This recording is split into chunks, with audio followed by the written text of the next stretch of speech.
Hello friends, welcome to our channel Samayal Sangeetha. இன்றைக்கி நம்ம சேனலில் என்ன ரெசிபி பார்க்க போகிறோன்னு பார்த்தீங்கன்னா, இன்றைக்கி நான் புதுசாக ஒன்று கொண்டு வந்திருக்கேன், ஸ்ப்ரிங் ஆனியன் தொக்கு. ஸோ ஸ்ப்ரிங் ஆனியன் வந்து எல்லாருக்குமே நிறைய பேருக்கு தெரியும். இதில் தொக்கு மட்டும் இல்லாமல் சாம்பார், சட்னி, பொரியல் சொல்லிட்டு நிறைய செய்வாங்க. ஸோ இன்றைக்கி நம்ம சேனலில் ஸ்ப்ரிங் ஆனியன் தொக்கு தான் பார்க்க போகிறோம். இது வந்து சப்பாத்திக்கு, தோசை, இட்லின்னு சொல்லிட்டு இதுக்கு காம்பினேஷன் வந்து ரொம்பவே நல்லாயிருக்கும். ஸோ இது நான் வந்து ஃபஸ்ட் டைம் வந்து ட்ரை பண்ணுறேன். ஸோ இது நான் ட்ரை பண்ணி பார்த்துட்டு நல்லா இருந்துச்சுன்னா இது உங்களுக்கு ஷேர் பண்ணேன்னு சொல்லி நினச்சிருந்தேன். இது ரொம்பவே நல்லா வந்துருந்துச்சு, நல்லாவும் இருந்துச்சு டிஃப்ரெண்ட்டாக. ஸோ அதனால தான் உங்களுக்கு இந்த வீடியோ நான் ஷேர் பண்ணுறேன். வீடியோக்குள்ளே போகிறதுக்கு முன்னாடி நம்ம சேனலை யாரா சப்ஸ்கிரைப் பண்ணாமல் இருந்தீங்கன்னா சப்ஸ்கிரைப் பண்ணிவிடுங்க. மறக்காமல் பெல் ஐக்கானை கிளிக் பண்ணிவிடுங்க. அப்போ தான் நான் போடுற எல்லா வீடியோ நோட்டிஃபிகேஷன் உங்களுக்கு வரும். நீங்கள் கிளிக் பண்ணி செக் பண்ணுறதுக்கு ஈஸியாக இருக்கும். இப்போ வீடியோக்குள்ளே போகலாமா? வாங்க.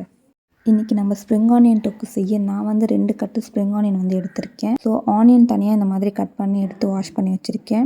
இது வந்து இப்போ நம்ம குட்டி குட்டியாக சாப் பண்ணி எடுத்துக்கலாம். ஸோ நான் 2 யூஸ் பண்ணுறதுனால வந்து எனக்கு இந்த ஆனியன் நான் சாப் பண்ணும்போது எனக்கு 1 கப் வந்துருந்துச்சு. ஸோ நீங்கள் வாங்கும்போது கம்மியாக இருந்துச்சு அப்படின்னா உங்கள் வீட்டில் சின்ன வெங்காயம் இருந்துச்சுன்னா நீங்கள் அதை யூஸ் பண்ணலாம். இல்லை நார்மல் ஆனியனே வந்து ஒரு மீடியம் சைஸ் 1 or 2 வந்து நீங்கள் யூஸ் பண்ணிக்கலாம். இப்போ ஸ்ப்ரிங் வந்து இந்த மாதிரி குட்டியாக சாப் பண்ணி எடுத்துக்கலாம்.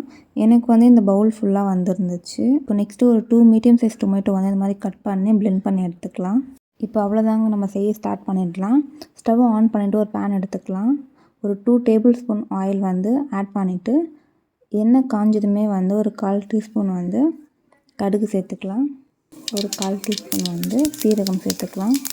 இது நல்லா புரிஞ்சு வந்ததுமே நம்ம ஆல்ரெடி சாப் பண்ணி எடுத்து வச்சுருந்த ஆனியன் வந்து ஆட் பண்ணிக்கலாம். கூட கொஞ்சம் கறிவேப்பிலை மிக்ஸ் பண்ணி எடுத்துக்கலாம். இப்போ ஆனியன் நல்லா இந்த மாதிரி ப்ரௌனிஷாக வந்ததுக்கப்புறம் நம்ம ஆல்ரெடி சாப் பண்ணி வச்சுருந்த ஸ்ப்ரிங் இருக்கு இல்லையா, அது வந்து ஆட் பண்ணிக்கலாம்.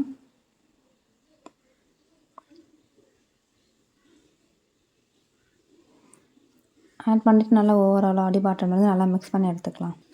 இப்போ இது வேகிறதுக்கு வந்து கொஞ்சோண்டு தேவையான அளவுக்கு வந்து உப்பு ஆட் பண்ணிக்கலாம். தென் தேவையான அளவுக்கு தண்ணி, இது 2மே வந்து ஆட் பண்ணிவிட்டு நல்லா மிக்ஸ் பண்ணி எடுத்துக்கலாம். ஸ்ப்ரிங் வந்து நல்லா வெந்து வரணும். ஸோ அப்போ தான் வந்து நமக்கு சாப்பிடும்போது வந்து பச்சை ஸ்மெல் இல்லாமல் இருக்கும். ஏன்னா நிறைய பேருக்கு வந்து ஒரு ஸ்மெல் வந்து பிடிக்காது. ஸோ அப்படி இருக்கவங்களுக்கு வந்து நல்லா இது வந்து வெந்து இருக்கணும். அப்போ தான் சாப்பிடும்போது நம்மளுக்கு எதுவுமே தெரியாமல் நார்மலாக இருக்கும். 20% வந்து இந்த மாதிரி நல்லா வதங்கினதுக்கப்புறம் நம்ம ஆல்ரெடி பிளெண்ட் பண்ணி வச்சுருந்த டொமேட்டோ வந்து ஆட் பண்ணிக்கலாம். டொமேட்டோ ஆட் பண்ணிவிட்டு இதுவும் வந்து நல்லா பச்சை ஸ்மெல் போகிற அளவுக்கு நல்லா நம்ம வதக்கி எடுத்துக்கலாம். ஸோ இதில் வந்து உருளைக்கிழங்கு போட்டால் இன்னும் வந்து டேஸ்ட்டு சூப்பராக இருக்கும். பட் நான் செய்யும் போது வந்து இல்லை. நீங்கள் செய்யும் போது உருளைக்கிழங்கு இருந்துச்சுன்னா ஒரு உருளைக்கிழங்கெல்லாம் வேக வச்சு மசிச்சு நீங்கள் ஆட் பண்ணிங்கன்னா அது இன்னும் டிஃப்ரெண்ட்டாக இருக்கும். அந்த டேஸ்ட் வந்து இந்த அளவுக்கு நல்லா வதங்கி வந்ததும் 1/4 டேபிள் ஸ்பூன் வந்து டர்மரிக் பவுடர், 1 டேபிள் ஸ்பூன் வந்து சில்லி பவுடர், 1 டேபிள் ஸ்பூன் வந்து கரம் மசாலா. ஸோ இது 3மே ஆட் பண்ணிவிட்டு நல்லா வந்து மிக்ஸ் பண்ணி எடுத்துக்கலாம். தென் வந்து நான் வந்து ஹோம்மேட் சில்லி பவுடர், ஸோ நம்ம வீட்டில் அரைச்சிருப்போம் இல்லையா மிளகாய் தூள், நான் வந்து அது சேர்க்குற ஒரு 1/4 டீஸ்பூன் வந்து நீங்கள் இருந்தால் அதை ஆட் பண்ணுங்கள், என்ன விட்டுடலாம். ஓவராலாக நல்லா மிக்ஸ் பண்ணி எடுத்துகிட்டு ஒரு ஆஃப்டர் 5 மினிட்ஸ் கழிச்சு நம்ம வந்து ஸ்டவ் வந்து டர்ன் ஆஃப் பண்ணிடலாம்.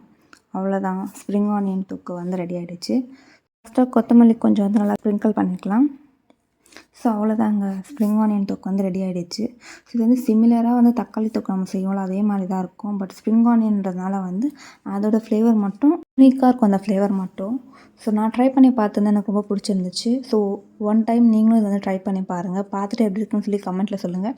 இல்லை நீங்கள் வந்து இது டிஃப்ரெண்ட்டாக வந்து ட்ரை பண்ணியிருக்கீங்க அப்படின்னா நான் வேறு எதனா இல்லை ஆட் பண்ணணுன்னாலும் எனக்கு கமெண்ட் பண்ணுங்கள். நான் இன்னொரு வாட்டி வந்து இது ட்ரை பண்ணி பார்த்துட்டு எப்படி இருக்குன்னு சொல்லி நான் உங்களுக்கு வந்து சொல்கிறேன். இன்னும் எதுக்கு வெயிட் பண்ணிட்டுருக்கீங்க? நீங்களும் இதை வீட்டில் ட்ரை பண்ணி பார்த்துட்டு சாப்பிட்டுட்டு எப்படி இருக்குன்னு சொல்லி கமெண்ட்டில் சொல்லுங்கள். நம்ம சேனலை ஏன்னா சப்ஸ்கிரைப் பண்ணாமல் இருந்தீங்கன்னா சப்ஸ்கிரைப் பண்ணிவிடுங்க. லைக் பண்ணுங்கள், கமெண்ட் பண்ணுங்கள், ஷேர் பண்ணுங்கள். உங்களுக்கு இந்த வீடியோ பிடிச்சிருந்துச்சுன்னா உங்கள் ஃப்ரெண்ட்ஸ் அண்ட் ரிலேட்டிவ்க்கும் ஷேர் பண்ணுங்கள்.